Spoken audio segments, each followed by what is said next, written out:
I'm Francois, and today we're going to talk about murder. That's not a knife. That's a knife. Going for real now. Hi, this is Francois from Homeport, and okay, seriously, I gotta do one for real this time. It's gonna be really embarrassing if I cut myself during this video.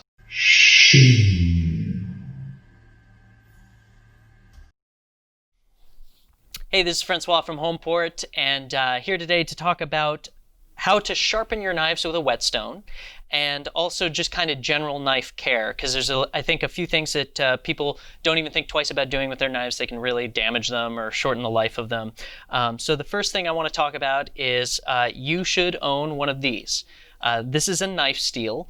This one's by Whetstone, and but just get any one because they serve a really important purpose, which is you want to use this before you cook or just about every time before you're going to use your knife, because a lot of people think of sharpening their knives as something that they have to do every day, and you don't really have to sharpen or put a new edge on your knife every day. What you do want to do is get a steel to help you just maintain your knife. And we have a video on why that's important, and we can link to that below. But just really important to have one of these. Another thing you don't want to do, especially with your really nice knives, is you never want to put them in the dishwasher. It's just a bad idea. It causes pitting. The heat and the steam can destroy your knife completely. And then the last thing you want to do, and this is one that even I have trouble with sometimes, is you don't want to finish using your knife and then just put it in the sink to be washed later. Because what's going to happen is other things are going to go on top of it. Other utensils are going to ding the edge and just really dull it down super fast. So you don't want to, once you're done using it, you want to wash it and put it away immediately. And that'll just help keep your knives nice a lot longer. So what we're going to talk about today is specifically using a whetstone to put a new edge on your knives. Now, if you're using a sharpening steel and you're cooking and using your knives every day, you would probably need to put a new edge on your knife every year, maybe every 6 months if you're just going to town on your knives all the time. And that process is a little more difficult than using a steel. Using a steel is very simple. You just kind of run it along the edge of your knife very slowly, just a couple of times, just to keep it sharp. Putting a new edge on is a little bit more involved, and we're going to show that to you today. So one of the tricks that I've learned that's really useful to determining where the edge of your knife should be is the Sharpie Technique. And so what you do is you can see sort of along the edge here, right at the very end, it sort of changes color as the angle of the grain changes right towards the end of the knife. So it makes it pretty clear to see where the edge is. But if you want to know, as you're putting your knife at different angles on the whetstone, if you're getting it right, you can take a Sharpie just like this, and you can just kind of color in that edge just like so, all along the edge of your knife. And what that's going to do is if you got too shallow of an angle, you won't be grinding that off at all. And if you got it too steep, you're going to see it just come off the tip of it. So you'd want to make sure that you're getting all the black off the edge of the knife. And that can help you figure out your angle. Another trick is one that I'll show you when we get the whetstone out right here. So now that you got the edge of your blade marked up, what you're going to want to do is soak your whetstone. Now there are some whetstones that you don't need to soak. Usually they will indicate whether you need to or not, but most of them you'll have to soak beforehand, and they recommend that you let them sit in water for about 10 minutes just to get the stone full of water. If you get a stone that doesn't need any soaking, you can just set it down, drip some water on it, and you're good to go. But those are usually a lot more expensive. So you'll soak your whetstone, and you'll get a nice sort of slip-resistant surface to start on. You'll put your whetstone down. Now, whetstones come in a few different grits. This is a 250 grit that I'm using here. The 250 grit is the coarse grit, and that's what you want to start on to start getting your edge. The other side of this is a 1000 grit, and that's what you're going to use to finish your knife. Now, you don't have to have this for most applications. Like if you're sharpening your knives at home and you're a beginner and you just want to use them to cook with, the 250 and the 1000 should be fine. But if you start really getting into it and you want to make your blades razor sharp, you can also step up to a 3000 to finish it with, and that's 3000 to 6000. It's just going to make your blade razor sharp. This is one that we carry from Whetstone. It's got 3 stones on it: a 240, a 1000, and a 3000, all in the same block. And you can just sort of flip it over to get the grit you need. So yeah, when you start with your knife, another way to determine the edge is to sort of pull back on the knife. And as you make the angle shallower and shallower, it's going to start to slip.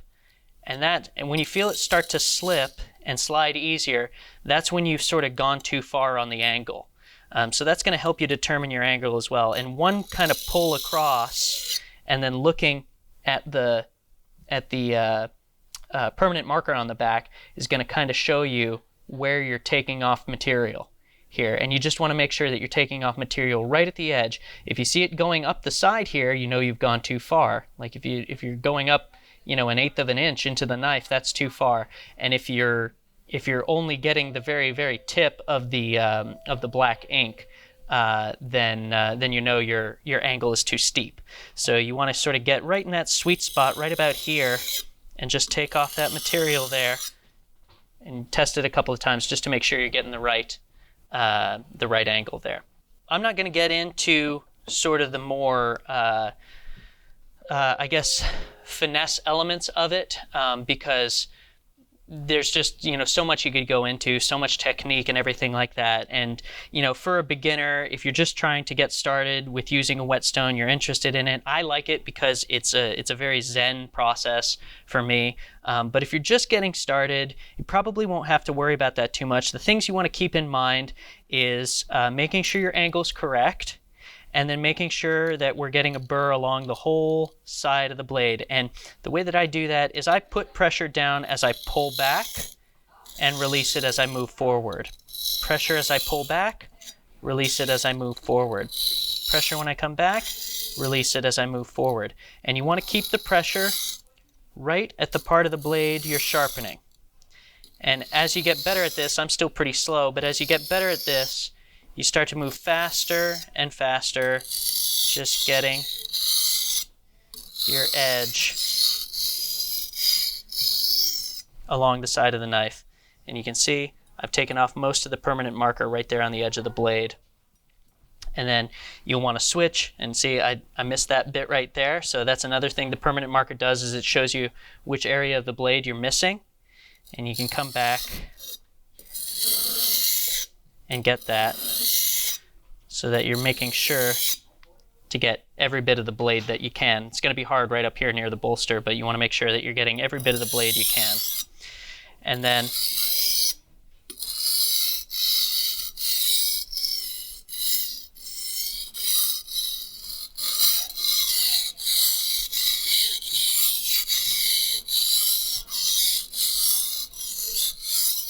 you want to make sure to keep your whetstone filled with water. And once you've done a pass there, you can come and do the other side.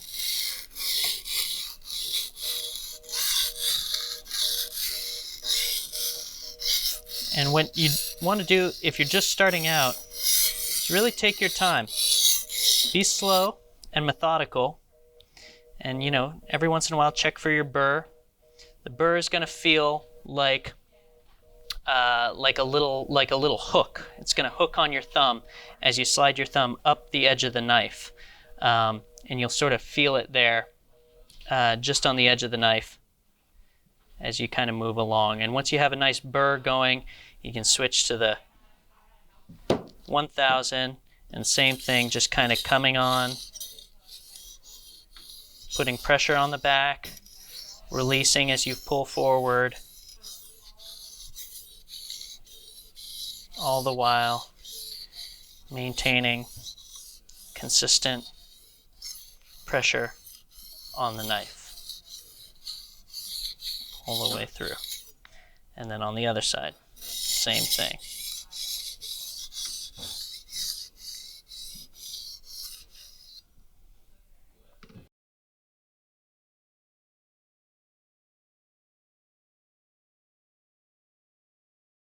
So yeah, that's pretty much the basics of it. And you know, like I said, there's a lot of fine details and finesse to this that you're just not going to have in the beginning. So you're going to try it, and first time you'll probably make your knife duller than it was when you started, and that's okay. I would just recommend starting on a cheap knife. I've got a $20 Cuisinart here that I was using for this demonstration. Don't start on your, $200, $150 nice Japanese knives. Just start on something cheap and simple and see if you can make it better. You'll have a very demonstrable result, which is that your knife will be sharp. So do what works for you. There's so much technique and finesse that you could argue about, but the main point is just to get your knife sharp. And if you do that, then do what works for you. Thanks for watching.